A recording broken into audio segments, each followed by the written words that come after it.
Alison Love recording. Recording in progress. Okay, so grateful to be here today with the fabulous Alison Love David. And Alice and I, oh, we've known each other like 3 years now and have been playing in this playground of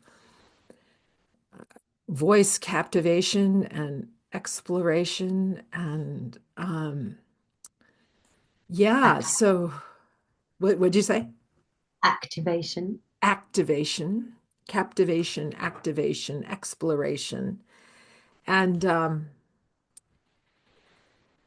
going to vamp off of your bio because it's really great. So, Alison Love David, because it's so true, it's a good bio, is a captivating, soulful diva and musical medicine woman who has spoken and sung on many global stages. She's released many timeless songs. In fact, I'll pop into the chat, into the comments, some links to Alison's music. So inspiring. These songs that have touched lives, and you've turned these concepts of your lyrics into practical skills that you teach. So Allison has a talent for touching hearts through this beautiful initiative of Free Your True Voice and coaching heart-centered change makers to share their messages and tools with the world. Passionate about what connects us in a world where polarity and separation are encouraged by mainstream media, totally. Allison encourages and cultivates her clients' creativity and leadership skills so they can feel more confident to be visible, active, and effective in co creating the change that the world needs.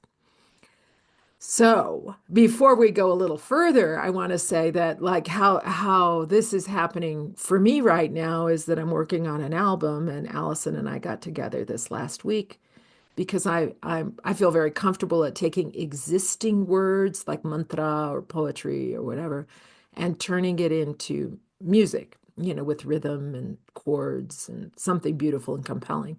But what I haven't done is created my own words and then turn that into songs. So Allison is helping me, move into this new level of creativity. So thanking you, Allison, for that. Ah, thanking you for giving me the opportunity. Yeah. Yeah, it's so good to be here with you. So, one of the things that a framing for you and what you do is you help closet singers, people pleasers, and weirdos to feel more confident with their voice. And how did you come to doing this? Tell us your story. I know this. I know this from you. I see this in action. So tell those who are listening how this came to be. Well, I have been singing professionally for like 30 years, and I was also struggling with my own confidence. People don't realize that when they see me standing on stage and singing and everything like that, but I was struggling with the confidence to stand up for myself in business and in my personal life. Um, I found myself so naturally a people pleaser. And the interesting thing about that is like being a performer and an entertainer, you are in the business of making people happy. So there's a line, like, finding the line between when I'm at work and it feels okay to be a people pleaser and when I'm not at work, when I need to actually know what it is I want. So um, one of the things that helped me to understand, to become a coach and to really be a motivator in the way that I've recently done in the last few years. I've been more of a coach is actually the feeling of the pain that, I've been saying pain is a pivot. And I had somebody who is actually our mentor, one of our mentors, poke the pain. And I realized I just don't want people to have to take as long as I have to dare to be as confident to be themselves in the world. And that where that applies to, so that's also my weirdo. So one of the reasons that I didn't allow myself to show up as me in front of other people is that I really did believe that I was a weirdo. I've got a song about that. I'd love to sing some, but I'd sing a little bit. I'm a weirdo. I am different. I am nothing like you. In Mm. my uniqueness, there is sweetness and a heart so true. Don't want to be alone. Don't want to give up on the person I've become. And I hope, or I know, I'm not the only one. And so, being a weirdo, which is like anything that's out of the box, which I am in so many ways, um, to actually have the confidence to just say, look, this is me, has taken me years, decades. So that's why I like to help weirdos, people pleasers. I've been in an emotional place today about how many times I'm like doing things for other people that I won't have done for myself. And then the closet singers, well, as a singer, I meet so many people, and as a workshop facilitator, I meet so many people who say they can't sing and who don't allow themselves to sing, and they sing in private and not in front of anybody, and they actually are really good. You would never believe that. I've been a professional singer for 30 years, but I've lived in shared houses for maybe 20 of those years. I lived in shared houses, and I never sang at home if anyone was in. Oh, interesting. I love it. Wow. So even that as a closet singer often is somebody who is worried about hurting people's feelings, about being told they're rubbish, about invading people's space, which I can also relate to. And often that's like apologizing for yourself. And all of the things I've named there, just it's about having confidence to be you. And that's what I'm here to encourage. Just come on, let's dare to be ourselves in this world. Let's meet. Let's share who we really are from our hearts. I'm passionate about it, and I don't want people to wait as long as I have to come out of the closet. You know, I you know, for your birthday, which was recently, you did a creative choir, and I attended online, which was this sort of creative work that you do that we're going to talk about a little bit more. And it was so beautiful to watch people create together, create a song together, sing the song together in all the bumpiness of the, online, in person. And one of the things that was so beautiful as you shared the recording with me of the creation that happened, and someone was singing loud and proud off key, which was just like, yeah, right. Make a joyful noise, just, it, Yeah, and what's so lovely when I layer on my vocals on top of that loud and proud off key person, if I tweak the mix in such a way, they'll only add texture. I love it when people dare to sing yeah, loud and proud and off yeah, key.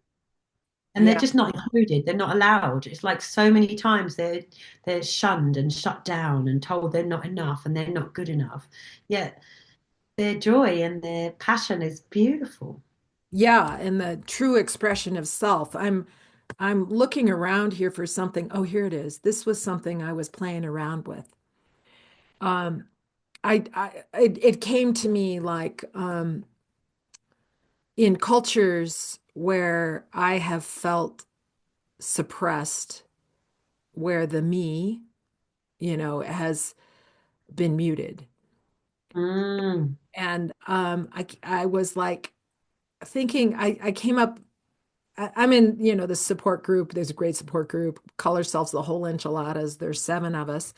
And actually the term the whole enchiladas kind of fits with this because it's like anything goes.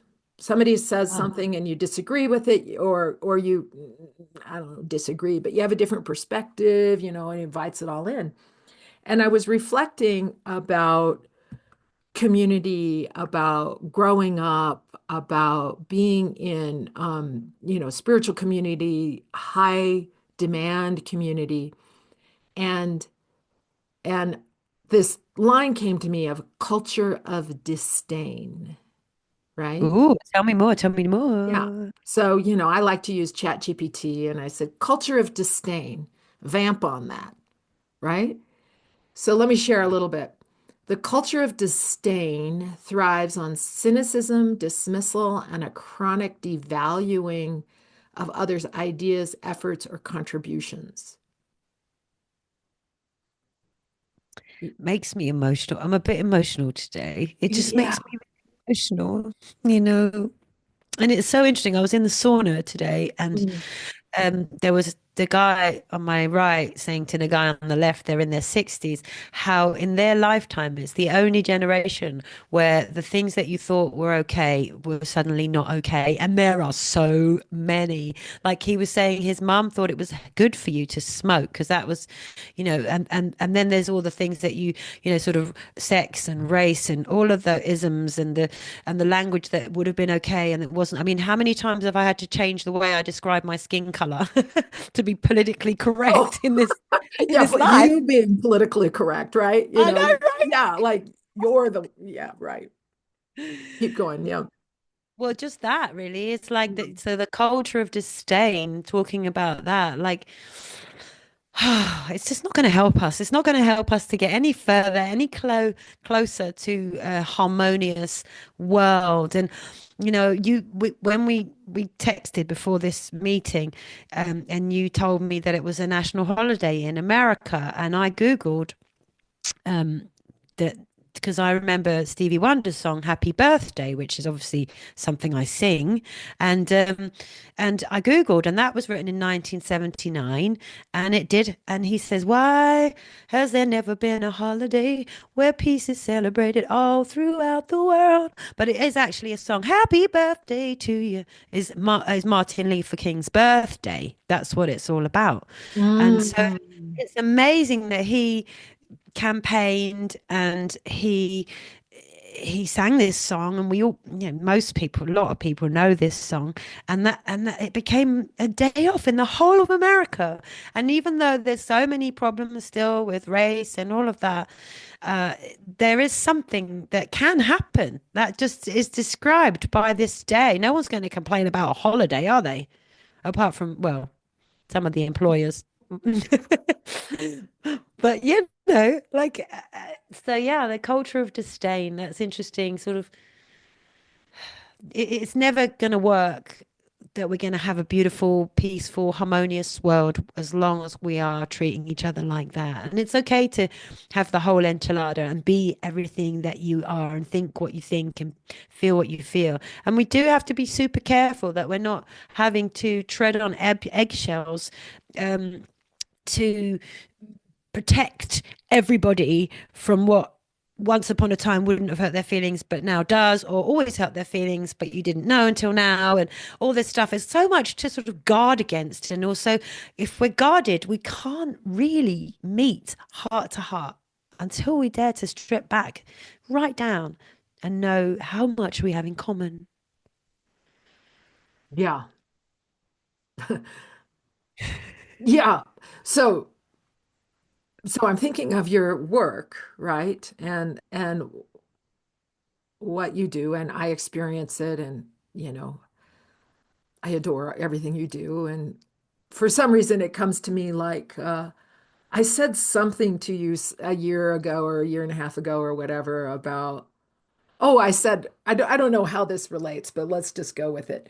I said something about, oh, so when you're singing in doing your work, your job of singing in clubs and pubs and whatever you do, I said, oh, do you use backing tracks? You know, and there was something so delightful for me that you were singing and all these people are dancing and you streamed to me. I'm not sure how this relates. You stream to me as you're singing, and you're going like, yeah, see, I'm using, you're doing your gig, but you're also going like, hey, yeah, see, this is how I'm using backing tracks. I don't know, just the freedom in that. And I'm like, oh God, that's so delightful, and I was part of your experience. I think because there's another line that, the magic of AI came up with is that at its core, which I would say your work is kind of the is an antidote really to this culture of disdain, right? So this line, at its core, disdain is rooted in fear. fear of being wrong, fear of being vulnerable, fear of connection, right? So Yeah. tell me, my beloved, my beloved sweetheart, who's in a tender place today. Yeah. Tell me how your work really um, creates this free your true voice. Tell me, because there's all this pressure of the culture and kind of this natural way that cultures and subcultures get created that don't give space for the people pleasers and the closet singers and the weirdos and those who want to be the heart-centered change makers. Tell me how your work facilitates freedom. That's lovely. So as long as we're scared, then um we hide. So fear is the tool of separation. Fear is the opposite of trust as well. Not it's not the only thing. It's my feelings are all pouring out my eyes. But fear like, we don't have enough trust sometimes. And basically it's happened because of some things that have generally is because of what's happened in our past. Um, so we would need to liberate ourselves. I call it bad spells. We need to liberate ourselves from bad spells. So bad spells are like you're rubbish, you're not good enough, yeah, you don't matter, or shut up even is a bad Mm, spell mm, sometimes. mm. Um who do you think you are? You're too loud, or you're too crazy, you're too out there, so what the bad spells make us feel because they hurt so much when we're vulnerable and people say things like that to us and treat us that way, then we get so scared. I used to be scared of being put in a straitjacket for being the weirdo that I am. So that's a fear that would have Mm. trapped me. So I didn't have a straitjacket, but I was trapped inside the me that felt acceptable to be seen in society.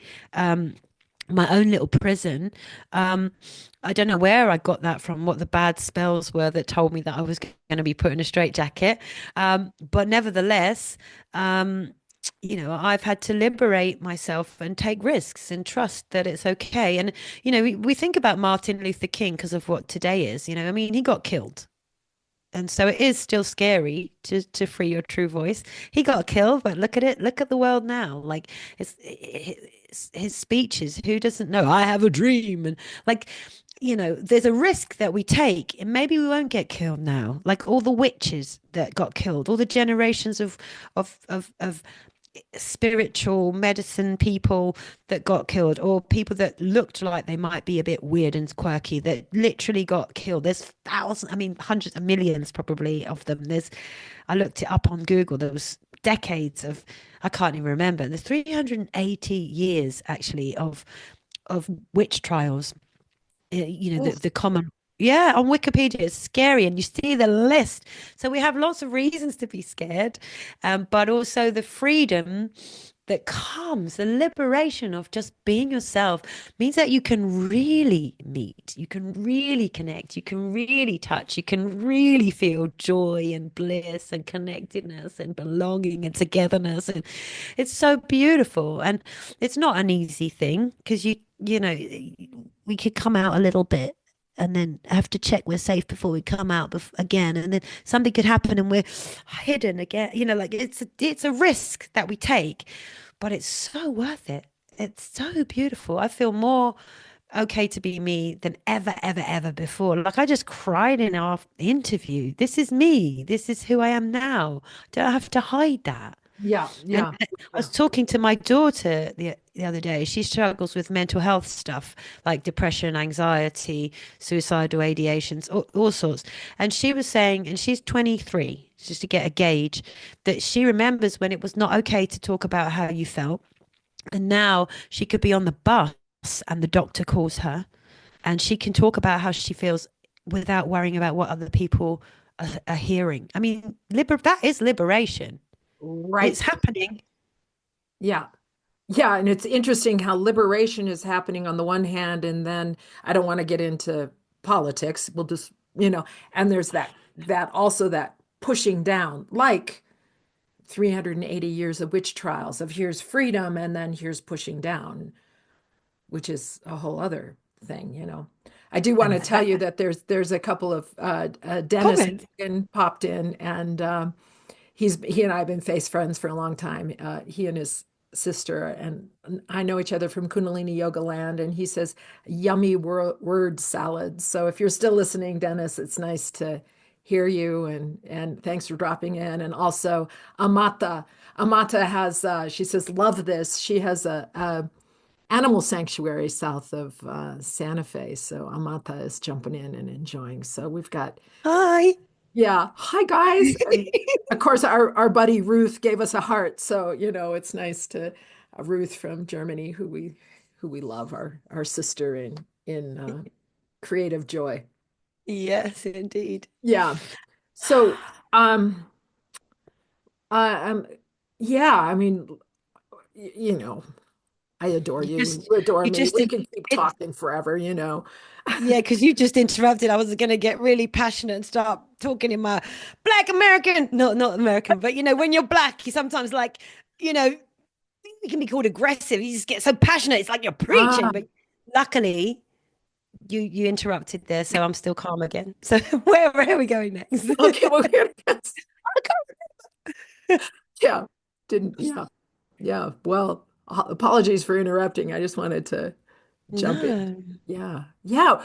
Apologizing is an interesting concept, right? Oh, that's one that makes me, Yeah. started making me cry. Right. When people apologize, sometimes I start to cry. I'm not always crying all the time, by the way, people. Um, but the other day it happened and someone apologized and people apologize for walking through the door at the same time as you, or Yeah. someone was apologizing for filling up their water bottle before me at the gym. And it's like when you apologize for yourself, you're actually apologizing for your existence and you don't realize it. I mean, I don't mean, I'm, that's just how it feels to me. It feels really deep. When we're apologizing for something that is not wrong, we're literally saying, I don't really feel okay to be here now. And that really upsets me because I want us to understand how valuable each and every life is. Like apologizing for our own existence. I spent a lifetime doing that. I'm glad I'm 65 now. Whoa. And that, I'm in a new awakening, right? A new level of acceptance of self, um, which, is that I have the opportunity to do that, but to live a lifetime, and that's part of what that exploration into the culture of disdain is the ways that I bought into being kind of picked at, Mm, and kind of like, mm, oh, okay, oh, well, I must not be okay. Oh, yeah, oof, you know. mm, mm. So, you know, you and I could spend hours chatting, Yep. but um, I know you're having are you having a talk soon? Yes, I'm having Yeah. a talk on the 28th of January, which is next Tuesday. Okay, And I'll post that in the group, but go ahead and talk to about it. I've got the title here, Three Tips to Know You Belong and Embrace Your Uniqueness. So tell me about it. yeah, I mean, I think that's super important that, we were just talking about the apologizing for yourself, but if you can know that you belong, if you know that your validity, it really counts, and a sense of belonging happens often when we can really relate to each other and feel that we're not the only one. And so when you know you're not the only one, there's a sense of belonging that happens. And so what I've been learning so much is how what we struggle with, the pain that we feel, really unites us actually. There's not, Mm. you get all sorts of people in the world. I'm reading this amazing novel at the moment, um, and this guy is a gunman. He's come into an abortion clinic because his daughters had an abortion, and he's anti-abortion, and he was really upset, and he's gone in with a gun. But when the story goes, like just now in this morning's unfolding of the story, he has been wrongly accused of, he was trying to save someone's life, and he got wrongly accused in when he was in the army, because the person he tried to save didn't want to let anyone know what had happened. He saved a woman from rape, and then he got court-martialed because nobody, like, basically, where am I going with that? um um Belonging. You were talking Yeah, about so pain. pain. Yeah, so there's somebody who's feeling pain, like the reason he's striking out and causing damage is because he's been hurt. And, like, it doesn't matter what person's life circumstances, that we have certain things that just make us unite. That, so for example, the feeling of wanting to be understood, or the feeling of wanting to be safe. There's so many binding forces. And when you feel connected, which is where the belonging is, when you feel connected to other beings on this earth, then you start to feel like you deserve to live, that you deserve to be heard. And I love to encourage that. And so the other part is knowing your uniqueness. We all have totally different ways of expressing this need that we have for belonging, this need that we have for safety. We're all so different. And so I'm going to be giving a talk about that. And I use music as my tool. Like when you came to the creative choir, we all met and we gathered, and we realized that we all wanted to feel safe. We used the word finding home that day. Now, Mm. home is different to many people. Like, some people feel at home when they're surrounded by a creature comforts, and some people would like to feel at home in their own body. What is a home to you? What is finding your home, or what is feeling safe? There's so many things, but either way, we all really want to be homed. um, but so one person's ideal home could be like a off-grid caravan in a field, and another person's is like a mansion or a country, or like, we have such difference. So that's the uniqueness bit, that is super important, and we can play with that. I teach how to do that with music, how to find how we feel so connected, and yet our different ways of expressing our uniqueness still count. So I'll post in the comments here, and also as a separate post of how people can register for this and be part of this. I'm part of your community, and drop in and enjoy, um and in fact, I'm thinking of one of your clients who I knew at the very beginning of you doing your work, who was really, really struggling with these things. And when I witness her now, you may know who I'm talking about. I'm keeping the name out. It's so cool to see her just confident and comfortable, and not, you know, like gently unapologetic for who she is. It's beautiful to see that. So, Yeah. for those who might be listening right now, in this moment, people who might be feeling isolated and scared to speak their feelings, even feel their feelings right now, Amata and Dennis Subagraj may still be there. I can't tell, but there may be other people listening. What would you say to somebody right now who might be feeling isolated or scared? You are not alone, even if you might feel like you are alone. Yeah, if you can tap into your pain, you could probably also tap into what that means you want and desire. Yeah, and then I recommend finding community. Just don't be alone. Keep your antennae up. Find other people who feel like you feel. There's something so beautiful about being in a safe community where you can allow yourself to emerge. I feel that's what we really need to do. We need to start finding these places where we can come together and safely be ourselves, like your whole enchiladas.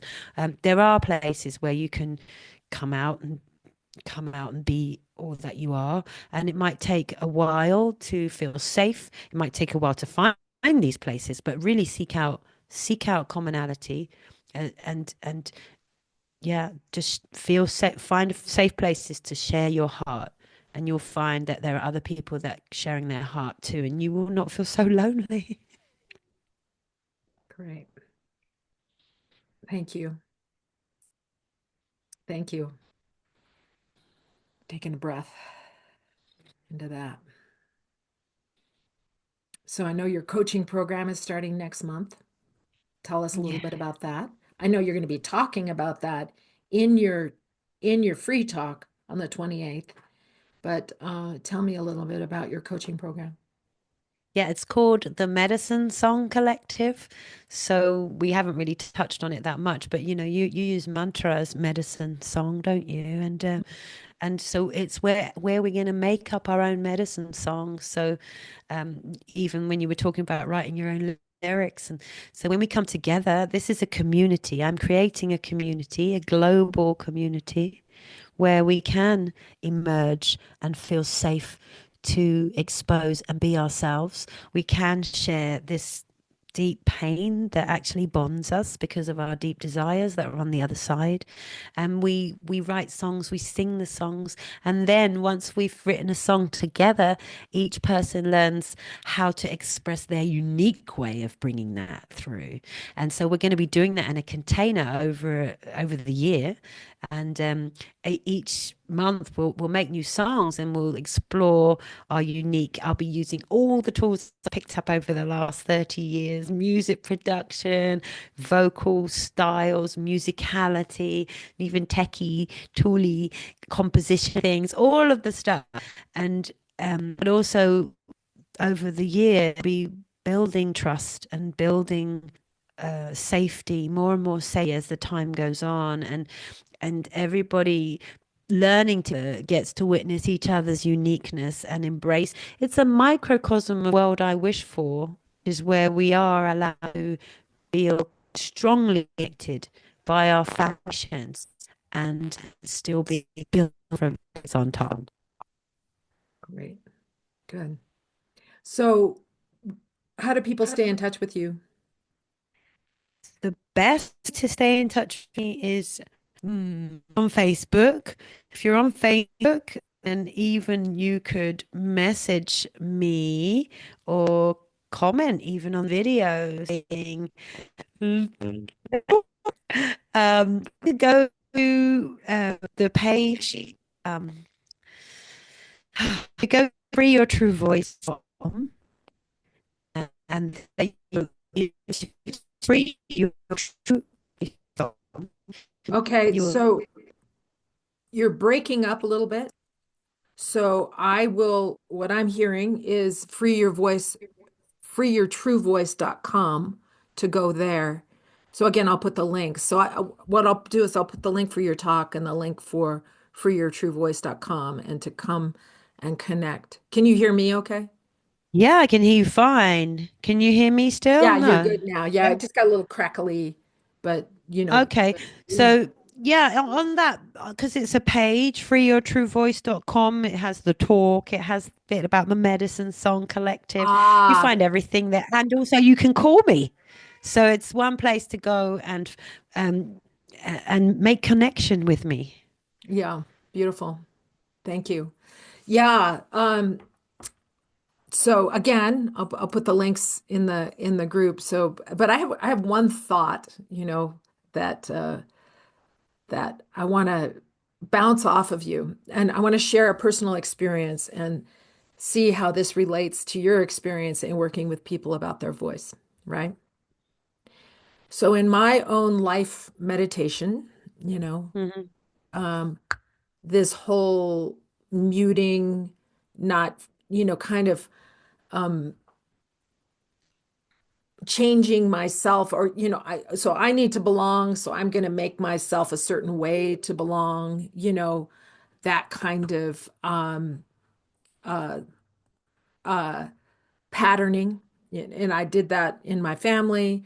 I had left my family and tried to, going around and finding myself, got into spiritual community, which was a lot of, it was phenomenal in so many ways. But there was also all this muting I did to stay, to belong, right? And then as I'm freeing myself from these things of the past in my own journey, I had a really interesting experience where I was part of a sales team for an organization that you and I are part of.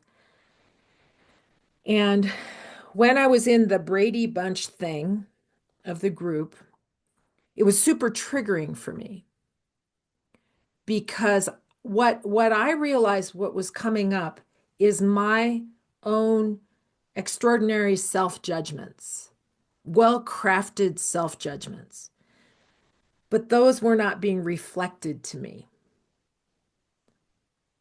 And As in people weren't people were judging you that way. they were not judging me. They were not reflecting back to me this chatter. Mm-hmm. Okay. So there was Mm-hmm. a cognitive dissonance of I'm sitting there present, expecting to be judged, and I'm not getting judged. Mm-hmm. And I would think that that would be some, isn't that amazing? Let me relax into that. Oh, finally, I broke down emotionally. I can relate to that. Yeah. Yeah. Well, Yeah. that's so wonderful because you had a mirror in front of your own face, and it was an opportunity for you to deal with what was there for you. Now, is there a question, or do you just want to bring that Oops, in? oops, Because I'm muted. Sorry. uh, was there a question there with that? Well, what I'm Or curious with is that here's the summary point is yeah. that when we get into safe space, I had this assumption that I would kind of immediately relax. But what I experienced was so I'm curious, how you experience that with the people that you work with, like that processing into safety. Am I making sense? Yes, you are making sense. That's a good question. How I experience that with the people that I work with. Yeah. I mean, it's all just about learning how to be kind to yourself, right? So it's a practice. I mean, that's when I use the medicine songs the most, really, is to Ah, help them to make a little medicine song that says, soothes them. They make, one of the way to call it a medicine song is a lullaby. So, for example, you make a song like I've made one for myself. You got this. You got this. I know you can do it. You got this. And so what happens for me now that I've got this song, it runs through my head when it's because we're replacing the brain waves that are saying the thing. So it's super juicy to get to these dark places, to hear the loud, horrible voices in your head. Like that's what we'll be doing in the Medicine Song Collective. Like over each month, everyone gets a chance to speak about these demons or dark thoughts and everything and turn them around. And it's like if you make your own medicine song, like the You Got This, is the trigger of that particular song I've made. And I've made it into a ringtone and I've recorded it and I've got it so that it's a loop. And so in my head, when I'm struggling with all the things I'm feeling, I also have that. Like with one of my clients, we managed to find one thing that was brilliant where whatever's, and she was like, I'm so proud of myself and my boys. She's so proud of how her sons have turned out. So mm, she made a little mantra or medicine song, whatever you want to call it, for that, and it can be a ringtone, or it can just be something. If you make it and play with it enough, it does start to fit into your brain. It just gets in there, especially because it's short, which is what we're working on, these short ones that can be tools to soothe us, lullabies to soothe us, um, encouraging words to soothe us. And where repetition creates new brain pathways, mm, we can have those as well as all the worrying thoughts, which don't just disappear, but there is such a thing as synaptic pruning, where your brain starts to take over the things that you do the most, take over some of the things that you used to do. So you can actually start replacing. That's why these songs are so important. I've got a toolkit, and that's what my clients, after a whole year of, they're going to make their own toolkit. Um, you don't even have to sing them; they just happen in your head. Beautiful. Yeah, we have a whole yogic way of saying that of a jup means repeating without repeating, that it becomes patterned without you consciously needing to evoke it. It Mm, becomes self-evoked. It love that. becomes self-evoked, you know? That's lovely. I want to drop in one more thing when you said synaptic pruning. Gary, my husband, and I have been talking about chronic health conditions and death and dying and aging. And, he's been type 1 diabetic and Parkinson's, you know, long journey with this. And we have a friend of ours who has brain cancer, right? And so we're talking about all that coping stuff around chronic and life-threatening illness. And he brought up the metaphor of pruning because we're having some trees pruned around here. So think of synaptic pruning, right? So he was saying it's like pruning. So you're pruning out the things that don't work for you anymore, the things that you cannot do anymore because you can't Mm, move the way you used to be able to move, mm. the things you don't need anymore. And the pruning allows new growth to come forward, new revelation to come forward. That's beautiful. I love that. Thank you. That's Yeah, yeah, gorgeous. I love it. Yeah. Thank you. All Yeah. right. So any things you want to share with our lovely beings and us? Yeah. I think it's the medicine songs more than anything. Like if you can find the most beautiful, they're what I call good spells. The words, the sense of, even checking in with what your deep needs are and offering them to yourself, singing to yourself, soothing yourself with your song. Your voice is an amazing tool. Music is an amazing tool.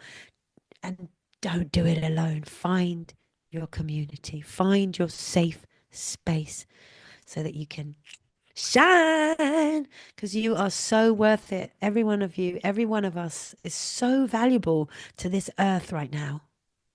Yeah. Thank you, Allison.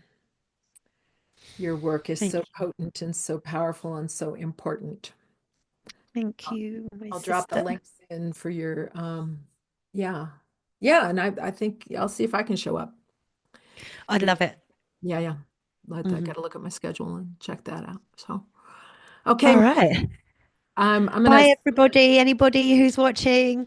I'm gonna I'm gonna stop the stream, end the stream there, and I'm gonna stop the